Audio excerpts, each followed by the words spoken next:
اللہ کے رسول صلی اللہ علیہ وسلم کو قتل کرنے کے ارادے سے بھیس بدل کر، شکل بدل کر، بھیس بدل کر یمامہ کا گورنر ثمامہ ابن اسال مدینے کے اندر گھستا ہے۔ تلوار میں زہر بجھا ہوا ہے، اس کی تلوار میں زہر لگا ہوا ہے، وہ محمد رسول اللہ کے قتل کے ارادے سے آیا ہے، دکھائی دیں گے ہم ان کو قتل کر دیں گے۔ جاسوس کی سزا کیا اسلام میں؟ قتل کر دو۔ جو جاسوسی کرتا ہو اس کی سزا اسلام میں یہ ہے کہ اس کو پکڑو۔ تو حضرت محمد رسول اللہ کے قتل کے ارادے سے آیا کون؟ یمامہ کا گورنر۔ کون ہے؟ یہودی ہے، مدینے میں گھس گیا، لیکن محمد رسول اللہ صلی اللہ علیہ وسلم کی خفیہ اور جاسوسی پولیس نے، خفیہ فورس نے پتہ لگا لیا اور اس بھیس بدل کرانے والے ثمامہ ابن اسال کو اریسٹ کر لیا، گرفتار کر لیا۔ اس کو سختی سے پوچھا تو اس نے اپنا جرم قبول کر لیا کہ ہاں میں یمامہ کا گورنر ثمامہ ہوں اور یہاں محمد رسول اللہ کے قتل کے ارادے سے آیا ہوں۔ آج آپ دیکھ لیجئے کس طریقے سے اپنی ذاتی دشمنیاں نبھائی جا رہی ہیں جیلوں کے قیدیوں کے ساتھ، کس طریقے سے بلڈنگیں اور بڑے بڑے محل گرائے جا رہے ہیں، ذاتی انتقام۔ لیکن محمد رسول اللہ صلی اللہ علیہ وسلم نے بھی ایک یہودی کو قید کروایا، پکڑا گیا۔ اللہ کے رسول کو خبر دی جاتی ہے کہ ثمامہ پکڑا گیا ہے، آپ کو قتل کرنے کے ارادے سے آیا ہے، کیا میں اس کو قتل کر دوں؟ کیونکہ جو آپ کے قتل کے ارادے سے آیا ہو اتنا خطرناک مجرم ہو، اس کی سزا تو یہی ہے کہ اس کو قتل کر دیا جائے۔ اللہ کے نبی صلی اللہ علیہ وسلم نے فرمایا نہیں، اس کو قتل نہ کیا جائے، میں آنے والا ہوں مسجد کے اندر ابھی، تب تک اس کو مسجد نبوی کے ایک ستون سے، کھمبے سے اس کو باندھ دیا جائے۔ قید کر دیا گیا اور باندھ دیا گیا۔ جب نماز کا وقت ہوا تو اللہ کے نبی صلی اللہ علیہ وسلم مسجد میں آئے، آپ نے ثمامہ کو دیکھا، ثمامہ نے ایسے محمد کو دیکھا تو اپنا سر جھکا لیا۔ اللہ کے نبی پوچھتے ہیں ما شأنک یا ثمامہ، ثمامہ کیا حال ہے؟ بخاری شریف کی حدیث کے الفاظ، ثمامہ کیا حال ہے؟ ثمامہ کہتا ہے کہ گرفتار کرا کے حال پوچھتے ہو، اریسٹ کروا کے حال پوچھتے ہو، ایک قیدی کا کیا حال ہو سکتا ہے جو قید میں رہے گا؟ اللہ کے نبی نے پوچھا ثمامہ کیا تم مجھے قتل کرنے کی نیت سے آئے تھے؟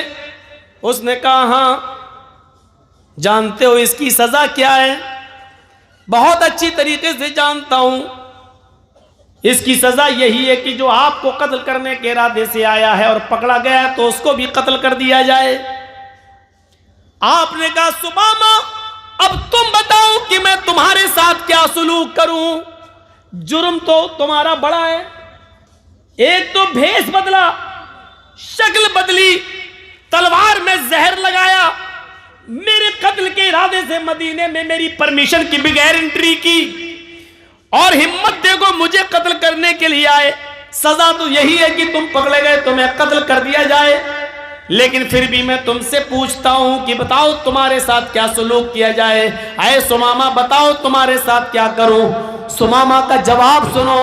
ثمامہ کہتا ہے ان تقتل زاد من وان تنعم تنعم لا شاکر۔ اے محمد صلی اللہ علیہ وسلم آپ کو اختیار ہے، آپ چاہیں تو مجھے قتل کر سکتے ہیں، اگر آپ قتل کریں گے تو آپ مجرم نہیں ہوں گے۔ ایک صاحب حق کو قتل کریں گے، ایک مجرم کو قتل کریں گے، جو قتل کے لائق ہے اس کو قتل کریں گے، آپ کا کوئی گناہ نہیں ہے۔ اگر آپ مجھے قتل کرنا چاہیں تو قتل کر سکتے ہیں، آپ حقیقت میں مستحق، جو قتل ہونے کا مستحق ہے اسی کو قتل کریں گے، لیکن آپ تو بڑے رحم والے ہیں، رحمت والے ہیں، کرپالو اور دیابان ہیں، اس لیے وَإِن تُنْعِمَ لَا شَاكِرْ، اگر احسان کریں گے چھوڑ دیں گے، میرے بیوی بچے ہیں، اگر آپ مجھے چھوڑ دیں گے کچھ لے دے کر تو آپ کا ایک احسان ہوگا، میں آپ کا شکر گزار ہوں گا، میں آپ کا شکر کو ادا کروں گا۔ اللہ کے نبی نے کہا، چھوڑ دیا، اس دن کچھ نہیں کہا، ٹھیک ہے۔ دوسرے دن پھر آپ آئے، پھر وہی پوچھا، سمامہ کیا کروں تمہارے ساتھ؟ سمامہ کا پھر وہی جواب، قتل کرنا چاہیں تو قتل کر دیں، چھوڑنا چاہیں تو چھوڑ دیں، قتل کریں گے تو آپ مجرم نہیں ہوں گے، چھوڑ دیں گے تو آپ کا احسان ہوگا میرے اوپر۔ دوسرے دن بھی آپ نے کچھ نہیں کیا، سمامہ کو کھانا کھلایا، ہاں پانی پلایا، کوئی تکلیف تو نہیں ہونے دی؟ نہیں اللہ کے رسول، میں سمامہ کو صرف باندھے ہوں، بس کھانے کے وقت چھوڑ دیتا ہوں پھر باندھ دیتا ہوں۔ قضاء حاجت پیشاب پائخانے کے لیے جاتا ہے تو اس وقت کچھ لوگ اس کے ارد گرد رہتے ہیں، چاروں طرف سے گھیرا لگا لیتے ہیں اور پھر اس کو پکڑ کے پھر یہاں باندھ دیتے ہیں، کوئی کمی نہیں ہونے دی جا رہی ہے۔ ہم لوگ بھوکے رہتے ہیں لیکن سمامہ کو کھانا کھلاتے ہیں۔ آپ نے کہا ٹھیک۔ تیسرے دن پھر سمامہ سے پوچھا، سمامہ بولو تمہارے ساتھ کیا کروں، کیا حال ہے؟ کہا جس حال میں ہوں اسی حال میں۔ کیا کروں؟ کہا اللہ کے نبی کیا بار بار پوچھتے ہیں کیا کروں؟ کل بھی پوچھا، پرسوں بھی پوچھا، آج بھی پوچھ رہے کیا کروں؟ میرا وہی جواب ہے، آپ اگر قتل کرتے ہیں تو ایک مستحق کو قتل کر رہے ہیں، ان تقتل ذات دمن، قتل کرنا چاہیں تو کر دیجئے، ایک خون والے کو خون کر رہے ہیں، ایک ایسے انسان کو آپ ماریں گے جو واقعی مرنے کے لائق ہے، مرنے کا حق ہے، اس کا مرنے کا حق رکھتا ہے وہ، اور اگر چھوڑ دیں گے تو آپ کا ایک احسان ہوگا۔ آپ نے کہا سمامہ 3 دن سے میں تمہیں قید کیے ہوئے ہوں، کھانے پینے میں کوئی تکلیف نہیں ہونے دی۔ اس نے کہا بالکل۔ آئے سمامہ میں تمہیں چھوڑنا بھی چاہتا ہوں اور میں نے یہ نیت کر لی ہے کہ میں تمہیں چھوڑ دوں، تمہارے بھی بیوی بچے ہیں، لیکن آئے سمامہ میری ایک شرط ہے۔ کہا بتاؤ اے محمد، کچھ مال چاہیے، دولت چاہیے، سونا چاندی چاہیے، میں یمامہ کا گورنر ہوں، ایک حکم دوں گا بھی فوراً چلا آئے گا۔ آپ نے کہا نہیں اے سمامہ مجھے سونے کی چاندی کی ضرورت نہیں ہے، سمامہ میری ایک شرط بس اتنی ہے، میں جب بھی مسجد میں آتا ہوں تو مجھے دیکھتا ہے، چہرہ گھما لیتا ہے، مجھے دیکھتا نہیں ہے، میری آنکھوں میں آنکھیں نہیں ڈالتا ہے، سمامہ بس میری خواہش اتنی ہے، ایک بار تو میری آنکھوں میں آنکھیں ڈال کر مجھ سے بات کر، جیسے میں تجھ سے بات کر رہا ہوں تو مجھے دیکھ کر بات کر، میں تجھ سے بات کرتا ہوں تو سر پھیر کر، چہرہ دوسری طرف کر کے منہ موڑ کر مجھ سے بات کرتا ہے۔ آئے سمامہ میں وعدہ کرتا ہوں کہ میں تجھے چھوڑ دوں گا، لیکن ایک بار تو میری شکل تو دیکھ لے، میری آنکھوں میں آنکھیں ڈال کر بات تو کر لے۔ مولانا جرجیس کو اگر پھانسی کی سزا ہو جائے اور جج صاحب یہ کہہ دیں کہ جرجیس صرف میری آنکھوں میں آنکھیں ڈال کر بات کرو، مجھے دیکھ کر بات کرو، میں تمہاری پھانسی کی سزا معاف کر دوں گا، تو بتاؤ جرجیس دیکھ لے گا کہ نہیں دیکھ لے گا؟ ارے دیکھنے میں کیا جی جج صاحب، لیکن یہ کتنا بڑا شاطر دماغ آدمی، اس کو آفر بھی دے دیا میں چھوڑ دوں گا، اور وہ جانتا ہے کہ محمد صلی اللہ علیہ وسلم اپنے وعدے کے پکے ہیں، جو کہتے ہیں کرتے ہیں۔ کہا میں چھوڑ دوں گا لیکن مجھے دیکھ لے، میری آنکھوں میں آنکھیں ڈال کر ایک بار گفتگو کر لے۔ تو جانتے ہو اس نے کیا جواب دیا؟ جان چھوڑنے کا آفر مل گیا لیکن اس کا جواب دیکھو کیا تھا۔ کہتا ہے محمد ما رأیت وجہن اقبح من وجہک، میں نے ایران کا بادشاہ دیکھا ہے، میں نے توران کا بادشاہ دیکھا ہے، میں نے مصر کے بادشاہ کو دیکھا ہے، میں نے شام کے بادشاہ کو دیکھا ہے، میں نے عراق کے بادشاہ کو دیکھا ہے، میں نے اردن کے بادشاہ کو دیکھا ہے، میں نے آذربائیجان کے بادشاہ کو دیکھا ہے۔ محمد میں نے بڑے بڑے بادشاہوں کے چہرے دیکھے ہیں، تیرا چہرہ جانتا ہے کیسا لگتا ہے مجھے؟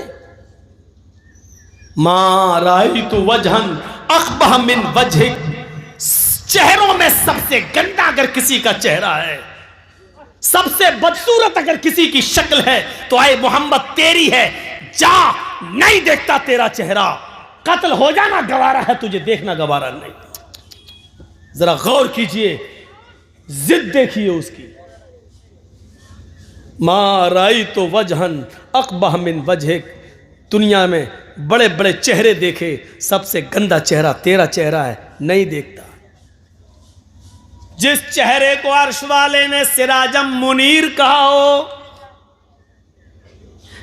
یا ایھا النبی انا ارسلناک شاہدا ومبشرا ونذیرا وداعیا الی اللہ باذنہ وسراجا منیرا، ہم نے روشن چاند، سراجا منیرا، روشن سورج بنا کر بھیجا ہے۔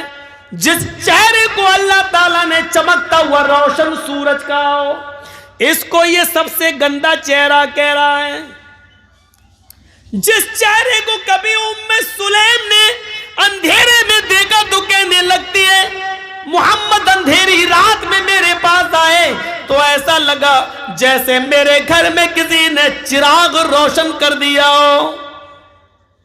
جن کے بارے میں حضرت علی نے یہ کہا ہو کہ اللہ کے نبی کا چہرہ جب دیکھتے تو ایسا لگتا جیسے سورج کی روشنی میں تلوار چمکتی، ایسی محمد رسول اللہ کا چہرہ چمکتا اور دمکتا۔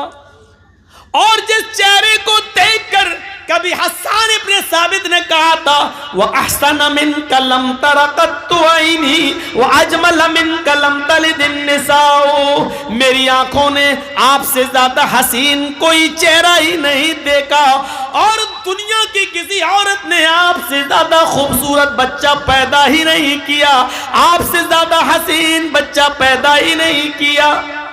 جس چہرے کو میرے بھائیو اتنا خوبصورت کہا گیا ہو، اس چہرے کے بارے میں یہ سمامہ کہتا ہے دنیا میں سب سے گندا اگر کسی کا چہرہ ہے تو اے محمد تیرا جان نہیں دیکھتا۔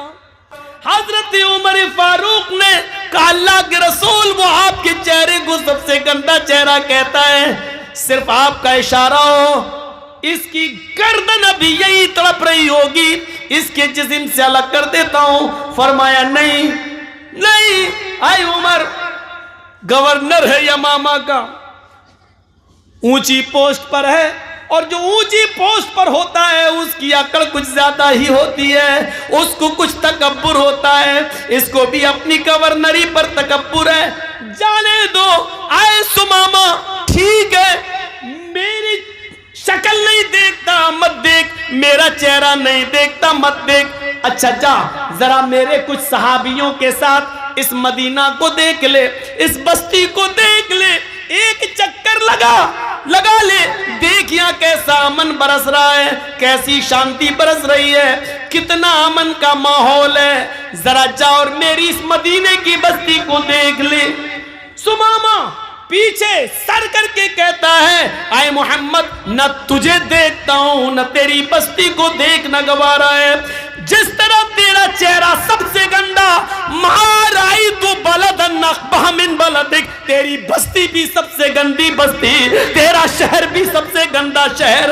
ہم نے ایران دیکھا، شام دیکھا، عراق دیکھا، مصر دیکھا، فلسطین دیکھا، ہم نے سب دیکھا، سب سے گندا شہر اگر کوئی نظر آیا تو تیرا شہر مدینہ نظر آیا۔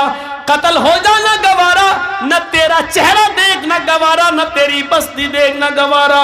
اللہ کے نبی کہتے ہیں اے عمر میں نے اس کو معاف کر دیا ہے، یہ مجھے نہیں دیکھتا ہے نہ دیکھنے دو، یہ میری بستی کو نہیں دیکھتا ہے نہ دیکھنے دو، جاؤ اس کے بیوی بچے ہیں اس کا انتظار کر رہے ہوں گے، میں نے اس کو چھوڑنے کا حکم نافذ کر دیا ہے، جاؤ اس کو چھوڑ دو، جاؤ اس کی رسی سے اس کو آزاد کر کے اس کو خیریت کے ساتھ مدینے کے بارڈر کو کراس کرا دو.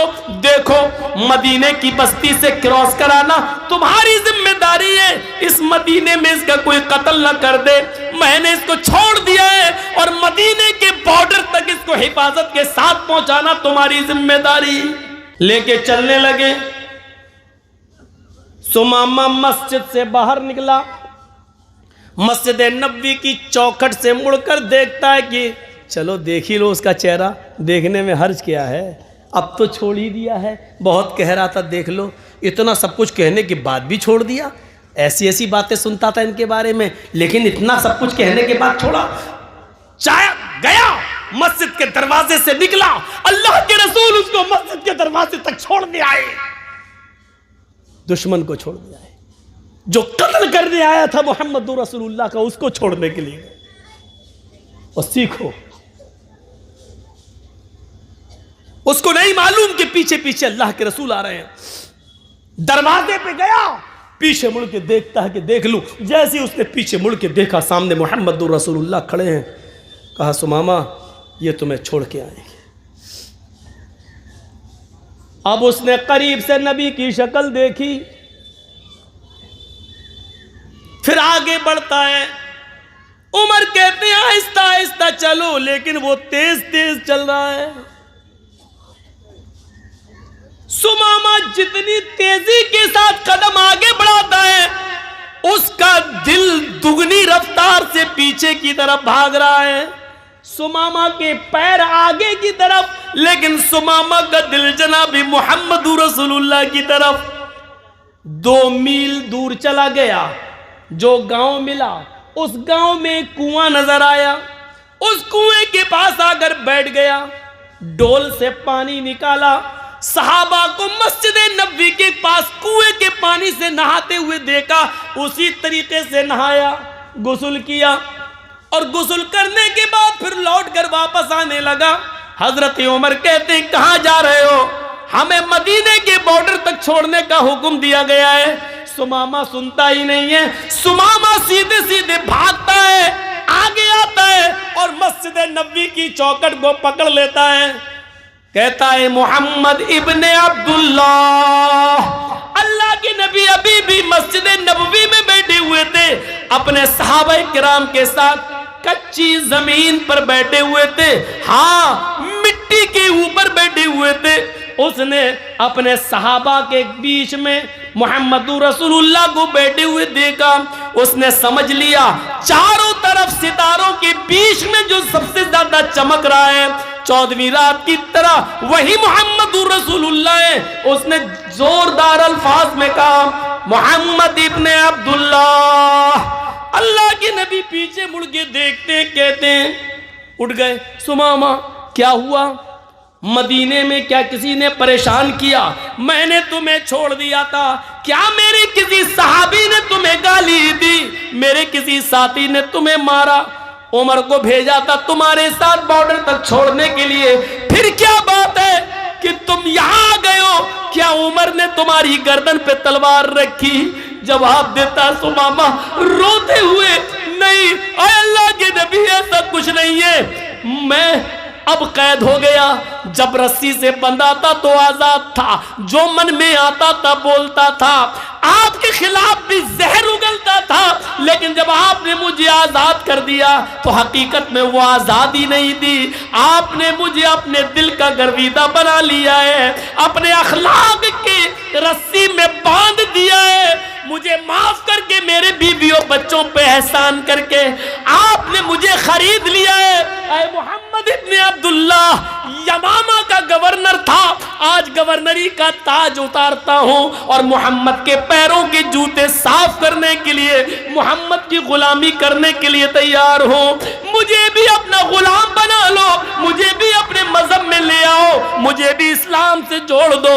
اشہد ان لا الہ الا اللہ واشہد ان محمدن عبدہ ورسولہ, یہ کلمہ پڑھتا ہے اور سمامہ جناب محمد رسول اللہ کا سچا امتی بن جاتا ہے.